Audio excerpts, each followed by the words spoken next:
It is so great catching up with my next guest. He always puts me in a good mood. It is Jordan Wright. He's going to be taking on Marc-Andre Barriault, 190-pound catchweight this Saturday at UFC Vegas 52. Jordan, how are you? I'm feeling fantastic, James. How are you doing? Doing awesome. I know a bit of a whirlwind the last couple of weeks with the opponent switch up and everything. Let's start with first. When did you find out your original opponent was out, and how quickly did Marc-Andre Barriault come into the equation? I think last Monday is when I found out, and then I woke up to a text the next day saying, "Do you want to fight this guy?" And I was just like, "Yeah, let's do it." Okay. So, yeah.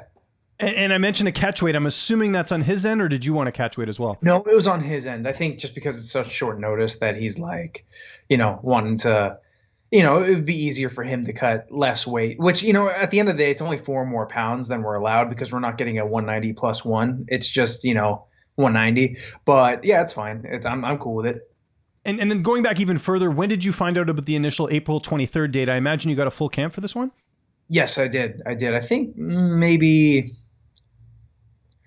2.5 months ago. Okay. 2.5 months ago, maybe 3. Yeah. That's cool. And I guess kind of a nice little tidbit on this card is Lando Venata's on this card as well. So that must be kind of cool for you. Dude, it's really crazy, James. Like, freaking so many people who I used to train with are on this card. Like Clay Guida's on this card, Tyson Pedro's on this card, Macy Barber's on this card, Cameron Ellis is here. And then I was at the Apex yesterday doing interviews, and I run into Chase Sherman. I'm like, "Wait, dude, what are you doing here?" And he's all like, "Man, I got this fight 2 days ago. I got cut from the UFC last week, and now I'm back on a 2-day fight notice." So I was like, damn, this is like a crazy reunion for everybody. But of course, I have the closest connection with Lando.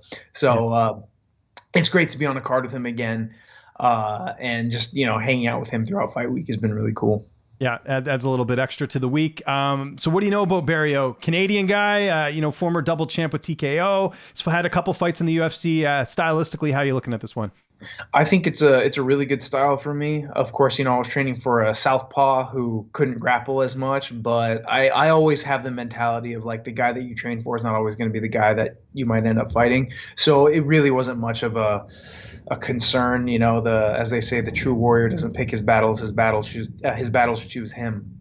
And yeah, I was happy with it. I was happy that he could take it on such short notice, and that I'm still able to fight. And, his last fight, again, I know you don't look at opponents specifically. It's more about what you bring to the table, but it must give you a little confidence. He got finished in the first round. That's typically, I know you don't like getting paid by the hour. You go out there and try and finish your fights. Do you think from that perspective, the style matchup kind of favors you a bit? It depends, because that could be something he works on. It's because he's a gamer. The dude shows up, he moves forward, he takes shots, he gives shots, and in his last fight, clearly, it didn't work out for him. So he could try to do the same thing as last time, or he could have spent the last few months trying to kind of rectify that and work more on his distance and whatnot. But I train with guys who fight both ways, so I'll be ready for however he wants to come in and fight me. But again, like I've seen some of his fights where he'll grind for 3 rounds, and even though he's taking on short notice and ask for the catch weight, I'm still preparing for that. I'm not underestimating him. I'm not thinking, oh man, he's going to come in here fat and out of shape and not ready. I'm looking at this like he had a full camp and he's going to do what he normally does, and that's be able to go and go and go. So. Yeah. Like, as long as he doesn't test positive for SARMs again, regardless if he's on or not, I'm still gonna win. But okay. Yeah, let's hope he shows up clean. Now, as far as your last fight, I know it sucks talking about a loss, but I'm sure you've had time to digest that, sort of bring some new things into this fight. What went wrong against Bruno Souza in your last fight? Man, I freaking he was hurt. I had him hurt. I kicked him to the body. He went, and I was like, oh crap, I got him. And then I put him against the cage. I started kneeing him in the body. He started making those grunts. And then just like a wounded animal, he was able to capitalize on a mistake that I made. And, good credit to him. It really taught me, like, just because you have someone hurt doesn't necessarily mean you have to go, especially if it's to the body. If it's something to the body, with anything, even to the head, like you got to still be weary of what they can do in certain situations. And Yeah, it just taught me to have a little bit more patience because that's the thing. People look at my record and they'll see my finishes, but they assume that I'm just this brawler that goes out to finish. But it's like if you've ever really watched me fight, I'm a lot more technical than that. Like I pick the shots, I snipe, and I find them. I don't just and I get the finish. You know what I mean? Um, so I feel like I can just kind of take that to the next level and just be a little smarter about my precision, even when I have the guys hurt, to just, you know, I don't have to rush it. I don't have to Yeah. rush it. That makes sense. By the way, great impression of someone who's trying to finish a fight. There we go. Maybe acting's in your future. So that's good. Training camp, I imagine just business as usual, working with Anthony Hardonk, the former UFC fighter. He's one of your coaches, and then training partners. Who did you have a chance to work with this time around? So we have a lot of young up and coming amateur fighters and in kickboxers that I was able to train with for this fight.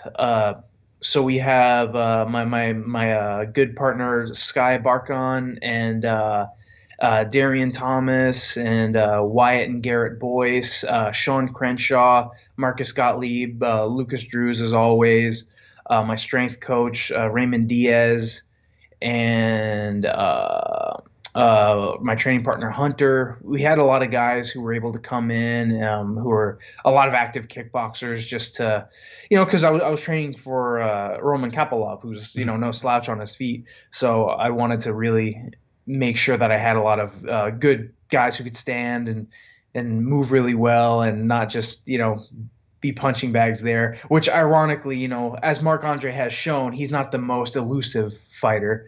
Mhm. So yeah, no, a lot of great guys, a lot of technical strikers that I've worked with. So yeah, it's been great. And with this being at 190, believe it or not, people, 5 pounds does make a big difference. How's the cut going? Do you have to cut much weight for this one? No, I mean, look, I'm not gonna lie to you, James. I'm gonna probably go back up to 205 again someday. Like the cut to 185 isn't hard, Mhm. but it's draining. It's Yeah. draining. I feel like it's hard on my body because like my mind is pretty good at staying disciplined and going somewhere else when I'm dieting and working out and all that stuff. But I feel like I feel like eventually I'm gonna go back up to 205. And this fight's a good one. Like honestly, I'm just still shocked that they don't have a 195-pound weight class. That's crazy to me. Mhm. Yeah. That jump from 85 to 205 is pretty gnarly, but beggars can't be choosers. So, I've really liked my career at 85 so far. It's really cool to get this fight at 190 and not have to cut so much. I'm still kind of approaching the diet the same, so I'll have less to cut, but I am enjoying a little bit more food this time around. Like it's the day before weigh-ins right now, and I woke up at the same weight that I normally do on the day of weigh-ins. So Awesome. tomorrow I'll have a pretty light cut. It'll be nice. Good to So know. yeah, it's really I'm enjoying it. Who made the trip down with you as far as your corner? So Anthony, Vladimir, and Fabio I think is on his way today. Oh, cool. Good stuff. Yeah, not too far of a drive for you. And again, I mentioned it there. Your fights don't go the distance, so I'm assuming we're expecting a first, second round finish. That's typically how you like doing it. I like doing it that way, but again, like I said, Marc-Andre is a gamer. This could be a fight that pushes me to the third round, and I openly embrace that. I'm always ready to go to the third round. It just doesn't always happen. Uh, so I want to get the finish. I'd love to get the finish as soon as possible, but I'm also ready for a three round war. Not looking past Saturday, but as far as keeping active this year, are you kind of looking at a summer return? If all goes well, you come out unscathed. Is that kind of what you're sort of aiming at after this? 3 or 4 times this year in total, Okay. to be honest. I really want to be super active. I want to, the more I compete, the more I learn, and the more it keeps me in the gym. I'm always in the gym, but it's nice when you have a fight coming up and you're in the gym as well, because you can Yeah. really push and really focus and tune in on the things that you have to be prepared for on fight night. So, Well, yeah, I want to be very active. well, I was going to say, rumor is right now they're trying to work on John Jones taking on Stipe at UFC 276 July 2nd. How cool would that be to fight on card with your buddy John Jones? That would be pretty awesome. Yeah, that's Yeah, awesome. that would be pretty cool. And sorry, sticking with Jackson Wink, I don't know if you caught it last week. You see Devin Clark's win over William Knight last week. I don't know if you guys ever trained together when you were at I Jackson's. did. No, Devin is one of the coolest people I know. He's such a nice person. It's Was that like kind of like a one-time thing, them both being at heavyweight? Or Yeah. It was. I think it was Knight who wanted it because I think he missed weight the fight before. Yeah, because I spoke to Devin yesterday. It's 205 onwards. It's just it was a one off at heavyweight. he did so well. I would have loved Yeah. to have seen him at heavyweight and not have to cut so much. But then again, that's another thing. They need a 225-pound division as well. Yeah. Like, I mean, he'd still probably fight at 205, but like, it's crazy that you see like a human being like Stipe fighting a guy like Ngannou, and it's like, what the hell? Like, Yeah. you guys are the same weight class. That's crazy. I'm Yeah. not advocating for like boxing where it's like every few pounds, but like every, at least in the lower weight classes, every 10 pounds should be good. Mhm. Um, so I hope the more popular the sport gets, the more they kind of embrace that. Last question: what's downtime like during fight week? What do you get? I know you're probably watching a bit of anime, but what do you do when you get that little bit of free time? So I've been watching quite a bit of Cobra Kai. Oh, cool. Of course, I've already seen it, but I love rewatching it. Was rewatching some of Squid Game, and yeah, just hanging out with the coaches, hanging out with Lando, doing all the media stuff, training. Just yeah, it's going pretty smooth. And taking time for interviews like you always do, Jordan. Really appreciate it, man. It's UFC Vegas 52 this Saturday. Anyone you want to thank, any sponsors, any social media you want to plug, I'll give you the last word. As always, I want to thank God. I want to thank my family, my mom, my dad, my girlfriend, my team, everyone around me, and yes, I want to thank you as always. And yeah, I'm looking forward to smashing it this weekend.